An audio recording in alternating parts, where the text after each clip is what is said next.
Gauss elimination for 3/3 system of equation करें। मैंने एक 3/3 सिस्टम ऑफ इक्वेशन यहाँ लिखी है। जब हम गॉस एलिमिनेशन से इसको ट्रांसफॉर्म करेंगे तो आइडेंटिटी मैट्रिक्स यहाँ पर 3/3 का मैंने मेंशन किया है, वही जो 2/2 के स्टेप्स हैं वही फॉलो करने हैं। मगर आइडेंटिटी मैट्रिक्स में मैंने आपको पहले भी बताया था कि पहले फर्स्ट कॉलम को हम प्रिपेयर करते हैं, जब ये रेडी हो जाता है फिर हम सेकंड पे जाते हैं और फिर सेकंड के बाद थर्ड को ट्रांसफॉर्म करते हैं। हर आपके पास जो हर कॉलम में सबसे पहले जो है ना 1 बनाया जाता है और फिर इस 1 की मदद से यानी लीडिंग एंट्री की मदद से इन दोनों को ज़ीरोस बनाएंगे। सिमिलरली जब हम नेक्स्ट में जाएंगे तो 2 पोजीशन वाले को हम 1 बनाएंगे, इसको लीडिंग एंट्री बनाएंगे और उसके बाद गॉस एलिमिनेशन में इसको 0 बनाना ज़रूरी नहीं होता, यहाँ पर हम नंबर भी रहने दे सकते हैं और ये हम एंट्री 0 बनाएंगे।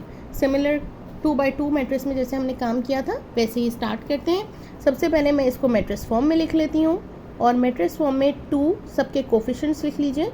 x के कोफिशिएंट्स मैंने पहले कॉलम में मेंशन किए हैं, y के कोफिशिएंट्स 1 है, -5 है और इसमें देखिए थर्ड इक्वेशन में हमारे पास y एब्सेंट है तो इसका कोफिशिएंट 0 है।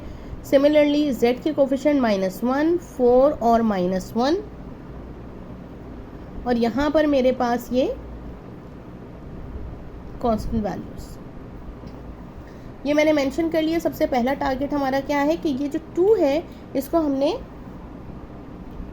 1 बनाना है और 2 को 1 बनाने के लिए हम क्या करेंगे, इसी नंबर से डिवाइड करते हैं। ये तमाम डिटेल मैं आपको 2/2 के जो मैंने एक बनाई है वीडियो उसमें एक चीज़ शेयर की है कि 1 बनाने के लिए हमेशा उसी नंबर से डिवाइड करते हैं या उसके रेसिप्रोकल से मल्टीप्लाई करते हैं।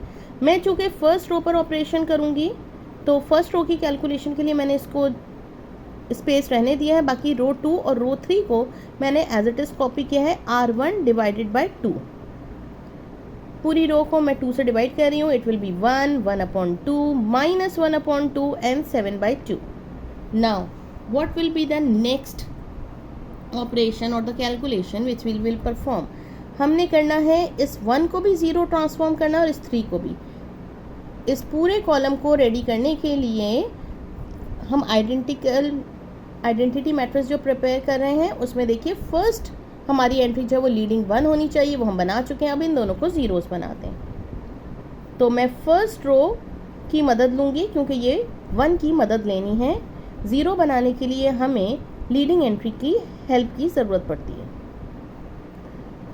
R2 पहले मैं इसके लिए फॉर्मूला लिख रही हूँ आपके पास। इस जगह की कैलकुलेशन के लिए R1, R2, R3 ये हैं।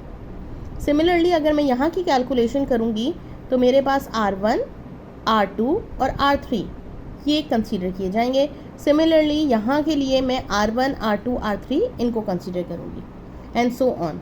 अब मैं फॉर्मूला लिख रही हूँ, मुझे 1 को 0 बनाना है, इसका मतलब है पूरी रो में से मैं 1 सब्ट्रैक्ट करूँगी, पूरी रो में से 1 सब्ट्रैक्ट करूँगी और मल्टीप्लाई क्या करते हैं कॉलम 1 के लिए R1 यानी आइडेंटिकल 1 जो हमने लीडिंग 1 बनाया होता है उसको। तो यहाँ पर मैं R1 लिखूँगी तो 1 × R1 हमेशा 1 से कोई फ़र्क नहीं पड़ता, तो I can write like this R2 - R1। ये फॉर्मूला मेरा क्रिएटेड है।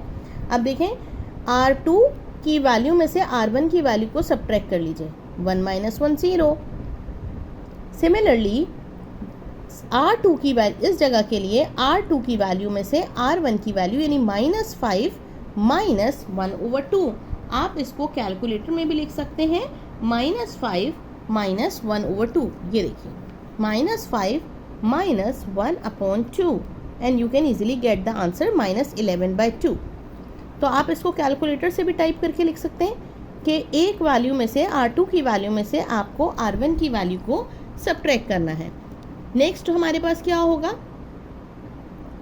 4 -1/2।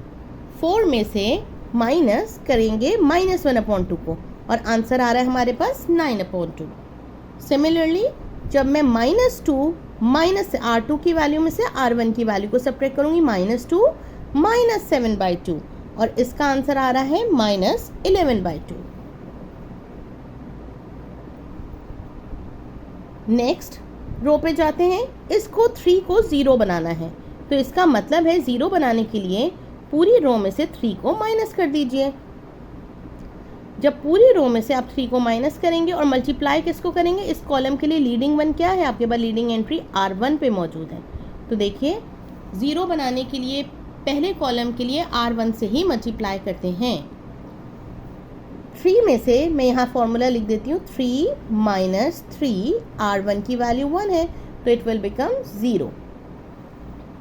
सिमिलरली जब मैं यहाँ के लिए 0 बनाना चाहूँगी तो ये देखिए यहाँ ऑलरेडी 0 है, लेकिन मुझे फॉर्मूला तो यूज़ करना है। R3 की जगह मैं क्या सब्सटीट्यूट करूँगी, 0 माइनस 3 और R1 की वैल्यू क्या है मेरे पास, लुक एट R1, 1/2। तो क्या आंसर आ जाएगा यहाँ पर, -3/2। और आप डायरेक्ट इसको कैलकुलेटर में टाइप कर सकते हैं। इस जगह के लिए R3 की वैल्यू, ये देखिए इस जगह के लिए R3 की वैल्यू है, फॉर्मूला जो लिखा है मैं बिल्कुल उसी की मुनासबत से लिखूंगी। R3 की वैल्यू है -1 और माइनस क्या करना है, माइनस करना है 3 इंटू, ये देख लीजिए R1 की वैल्यू देखिए -1/2।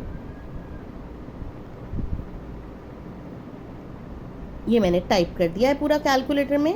-1 -3 फॉर्मूले के हिसाब से चेक कर लीजिए, R3 की वैल्यू -3 फॉर्मूले का, और उसके बाद R1 की वैल्यू इक्वल्स टू प्रेस किया है मैंने, और इक्वल टू प्रेस करने के बाद मेरे पास जो आंसर आया है वो है 1/2। सिमिलरली इस जगह के लिए कैलकुलेशन कर रही हूँ, यहाँ के लिए R1 R2 R3 ये मौजूद है, फॉर्मूला लिखा हुआ है R3 - 3R1, और R3 की वैल्यू क्या है, ये देखिए 9 है, 9 प्रेस करूँगी, माइनस फॉर्मूले का -3, और उसके बाद मैं प्रेस करूँगी R1 की वैल्यू, और R1 की वैल्यू क्या है 7/2, और ये देखिए मैंने इसको कम्प्लीटली कैलकुलेटर में टाइप किया 9 - 3 और R1 की वैल्यू 7/2, इक्वल टू प्रेस करते हैं इसके लिए, एंड आई हैव गॉट -3/2। मेरा फर्स्ट कॉलम रेडी हो चुका है। नेक्स्ट कॉलम पे जाएंगे। मैंने आपसे कहा है कि जो भी कॉलम हम स्टार्ट करते हैं सबसे पहले लीडिंग वन बनाते हैं, और हमें पता है लीडिंग वन सिर्फ 2 पोजीशन पे बनेगा सेकंड कॉलम में। तो मैं फर्स्ट कॉलम को एज इट इज कॉपी कर रही हूँ। सेकंड कॉलम में जो रो हमारे लिए अभी ऑपरेशन नहीं करेंगे हम उनको वैसी कॉपी कर रहे हैं। फर्स्ट रो कोई काम की नहीं है अभी, वैसी की वैसी एज इट इज कॉपी कर दीजिए, और सिमिलरली थर्ड रो मैंने वैसी कॉपी कर दी। क्या करूं कि ये 1 बन जाए, तो मैं पूरी रो को -2/11 यानी इसके रेसिप्रोकल से मल्टीप्लाई कर रही हूँ। पूरी रो को R2 को मैं मल्टीप्लाई कर रही हूँ -2/11 से। जब मैं इस टर्म को मल्टीप्लाई करूँगी आई विल गेट 1। सिमिलरली जब मैं 9/2 को मल्टीप्लाई करूँगी तो रफली यहाँ पर करके देख लीजिए 9/2 को मल्टीप्लाई कर रही हूँ -2/11 से। 2 कैंसिल हो जाएगा, -9/11 विल बी द आंसर। इस जगह के लिए मल्टीप्लाई कर रही हूँ what ever the number is -11/2। जब -11/2 को मैं मल्टीप्लाई करूँगी -2/11 से, तो आप देख सकते हैं 11 भी कैंसिल हो रहा है, 2 भी कैंसिल हो रहा है, and it will give us 1। अब हमें 1 बनाने के बाद 0 बनाने, दोनों टर्म्स को 0 बनाना गॉस एलिमिनेशन में ज़रूरी नहीं है, मगर इससे नीचे जितनी एंट्रीज हैं वो तमाम 0 होना ज़रूरी है। तो इसलिए 1 0 0, 1/2 -1/2, और ये मैंने यहाँ पर 7/2 लिखा है। सेकेंड रो भी कॉपी कर रही हूँ। थर्ड रो के लिए मुझे -3/2 को 0 बनाना है। इसका मतलब है पूरी रो में से प्लस करें 3/2। क्यों? क्योंकि -3/2 है इसलिए ऐड करना पड़ेगा, और मल्टीप्लाई क्या करेंगे, इसका लीडिंग वन कहाँ पर एग्जिस्ट कर रहा है, R2 पे। कॉलम 2 का लीडिंग वन R2 पर एग्जिस्ट करता है। ये मैंने फॉर्मूला क्रिएट कर लिया है, R3 + 3/2 R2।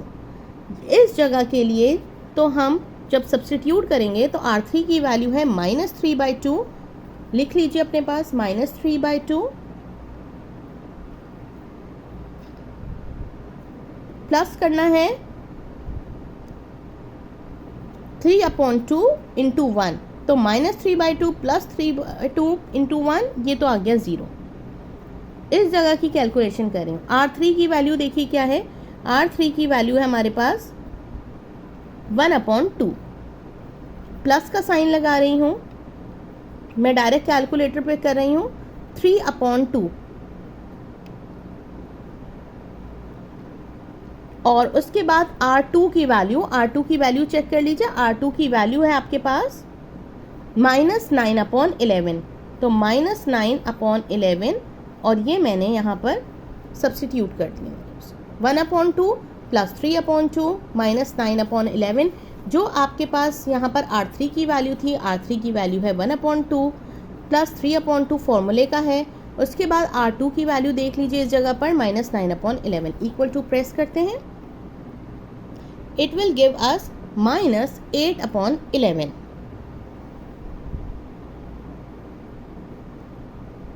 इस जगह के लिए कैलकुलेट करते हैं। सिमिलरली R3 की वैल्यू देखिए क्या है, R3 की वैल्यू है हमारे पास -3/2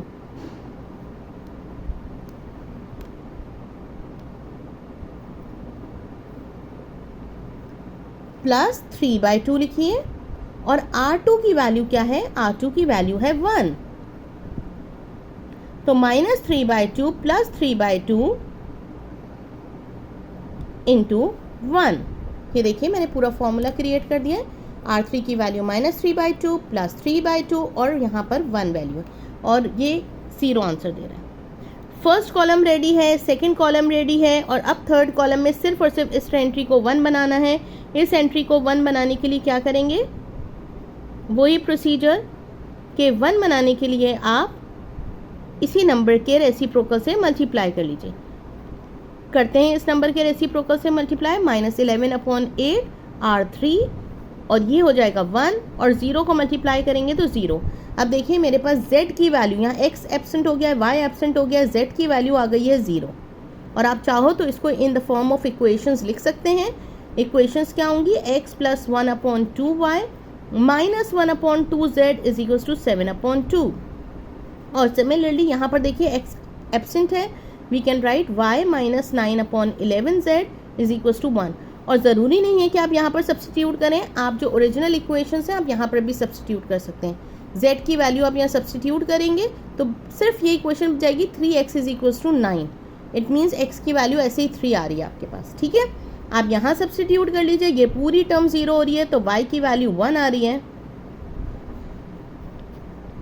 और x यहाँ पर सब्सटीट्यूट कर लें, चाहे तो y और z सब्सटीट्यूट कर लें, या इस इक्वेशन में z की वैल्यू सब्सटीट्यूट कर लें, you will get x is equal to 3। So we have these answers.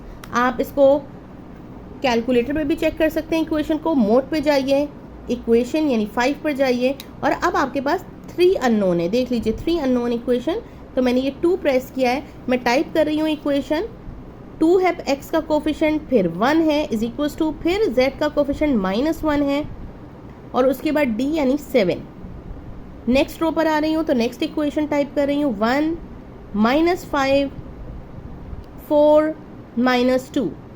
Similarly next पे जाऊंगी तो देखिए x का कोफिशिएंट 3 है, y का कोफिशिएंट 0 है, तो 0 टाइप करेंगे, और z का कोफिशिएंट -1 है, और फिर लास्ट में हमारे पास है 9। और देखिए मैंने इक्वल टू प्रेस किया है यहाँ पर, x की value 3, y is equal to 1 and z is equal to 0।